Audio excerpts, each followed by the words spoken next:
Guys আসসালামু আলাইকুম, সুমনা সুমনাস কিচেনে আপনাদেরকে স্বাগতম। এখন আমি আলু ভাজি করব। দেখুন, আলু এইভাবে ছোট ছোট সিঙ্গারার মতো করে টুকরা করে নিয়েছি, লবণ দিয়ে দিয়েছি।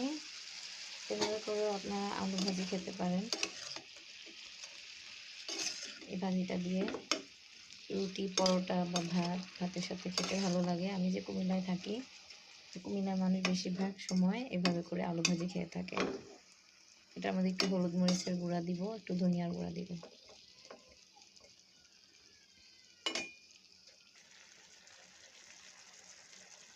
একটু ধনিয়ার গুঁড়া দিলাম, অল্প পরিমাণে অল্প অল্প দিচ্ছি।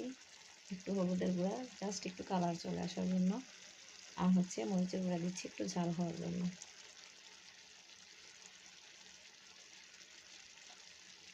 সবসময় যে আমাদের ঘরে আসলে কাঁচামরিচ থাকবে এমন কোনো কথা নেই, পেঁয়াজ থাকবে এমন কোনো কথা নেই। আপনারা যখন পেঁয়াজ থাকবে না, কাঁচামরিচ থাকবে না, তখন এভাবে শুধু তেলের মধ্যে আলু ভাজি করে খেয়ে দেখবেন।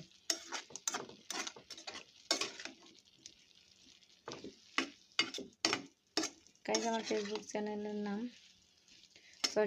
পেজের নাম জানাতো ফেরদৌস সোনিয়া। প্লিজ আপনারা এটাকে ফলো করবেন আর লাইক কমেন্ট শেয়ার দিয়ে আমাকে এগিয়ে যেতে সাহায্য করবেন, আমাকে উৎসাহিত করবেন। আমিও কন্টেন্ট জগতে ভালো একজন ক্রিয়েটর হতে চাই, আপনাদের ভালো ভালো রান্নার ভিডিও দেখাতে চাই।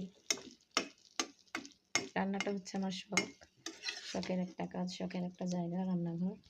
সেজন্যই এই চ্যানেলটার নাম হচ্ছে, আমার ইউটিউব চ্যানেলের নাম সুমনাস কিচেন নামে পরিচিত, সুমনার রান্নাঘর। আমার অনেক বড় স্বপ্ন কোনো একদিন সুমনার রান্নাঘর নামে একটা রেস্টুরেন্ট করব।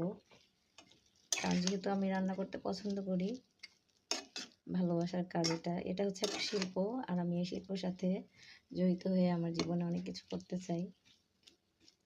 কোনো একদিন হয়তো এটাকে আমি পেশা হিসেবে নিতে চাই। এখন যদিও শখের একটা জায়গা, তখনও শখের জায়গায় থাকবে, পেশা হিসেবে কাজ করব কোনো একদিন, আমার স্বপ্ন। যদি আপনারা লাইক কমেন্ট শেয়ার দিয়ে আমার পাশে থাকেন, আমার চ্যানেলটাকে সাবস্ক্রাইব করেন, ইউটিউব চ্যানেলটাকে, আর ফেসবুক পেজটাকে ফলো করেন, তাহলে কোনো একদিন আমার অনেক ফলোয়ার হলে আমিও এটাকে অনেক বড় পরিসরে করতে পারবো।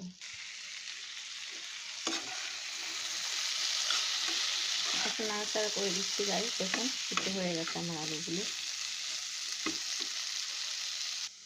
গাইস হয়ে গেছে আমার আলু ভাজি করা, দেখুন।